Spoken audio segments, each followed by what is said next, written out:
Hai hai, assalamualaikum semuanya teman-teman. Apa kabarnya hari ini? Wah, minggu lalu nih kita bahas mengenai bentuk penelitian sejarah. Dan hari ini kita akan bahas mengenai cakupan dan tema historiografi atau penulisan sejarah. Tapi jangan lupa klik tombol subscribe-nya dulu. Oke, untuk cakupan dan tema historiografi ini kan termasuk ke dalam sejarah peminatan. Jadi teman-teman, untuk tahap awal sejarah kehidupan manusia pada masa lalu itu kan sangat luas. Jadi karena mencakup seluruh aspek kehidupan manusia, oleh karenanya untuk memudahkan upaya penelitian dan penulisan sejarah, para sejarawan membagi sejarah menjadi bagian-bagian yang lebih kecil sesuai dengan aspek kehidupan manusia agar lebih mudah gitu untuk menelitinya. Jadi makanya terciptalah cakupan dan tema historiografi dalam sejarah. Oke teman-teman, kemudian pembagian historiografi berdasarkan cakupan dari temanya itu yang pertama adalah sejarah dunia. Jadi di sini sejarah yang nampaknya dirasakan oleh seluruh masyarakat dunia atau suatu peristiwa yang terjadi dapat mempengaruhi perkembangan dunia internasional. Jadi seperti peristiwa-peristiwa penting di dunia, contohnya itu kayak buku The International History, terus kemudian World War gitu-gitu tentang perang dunia sampai ke perang dingin gitu-gitu. Itu mengenai sejarah dunia. Kemudian yang kedua temanya itu adalah sejarah regional. Sejarah regional itu dampaknya dapat dirasakan oleh kawasan tertentu atau suatu peristiwa yang terjadi dapat mempengaruhi perkembangan di wilayah tertentu. Salah satu karya terbaiknya yang dibahas adalah mengenai sejarah regional yang berjudul Asia Tenggara dalam kurun Niaga gitu-gitu. Kemudian juga banyak ya contoh-contoh mengenai sejarah regional. Kemudian yang ketiga teman-teman, ada namanya sejarah nasional. Sejarah nasional ini yang dampaknya dapat dirasakan oleh suatu negara atau satu negara aja, atau peristiwa tersebut yang terjadi dapat mempengaruhi tatanan kehidupan bangsa dan negara.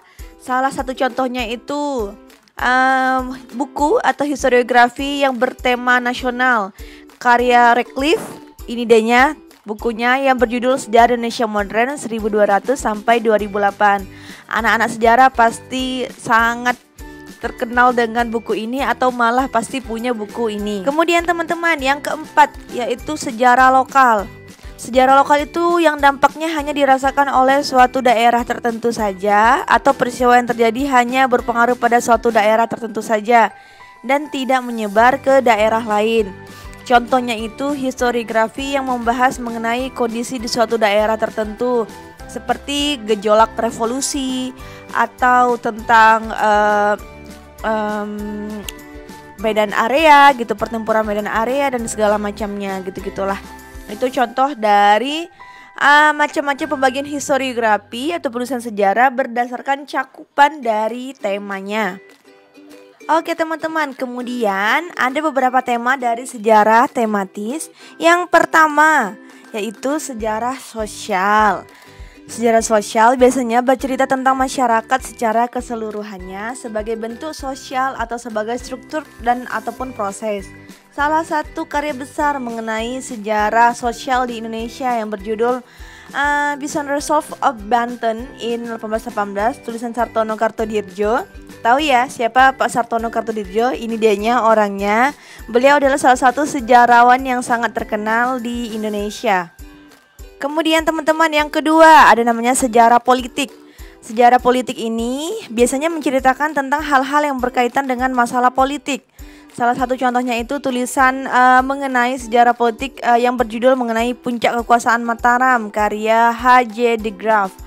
Kemudian yang ketiga ada namanya sejarah ekonomi. Sejarah ekonomi itu bercerita biasanya tentang kegiatan manusia di masa lampau dalam rangka memenuhi kebutuhan kehidupannya, kebutuhan hidupnya. Gambaran mengenai kegiatan ekonomi masyarakat Indonesia dan masa lalu terdapat dalam buku karya D.H. Berger yang berjudul Sejarah Ekonomi Sosiologis Indonesia. Dan untuk yang terakhir teman-teman, di buku ini juga ada mencerita tentang sejarah tematis. Salah satunya itu ialah sejarah kriminalitas, yaitu sejarah yang mengisahkan tentang tindakan kriminal di masa lalu. masalah kriminalitas belum banyak dikaji oleh sejarawan Indonesia.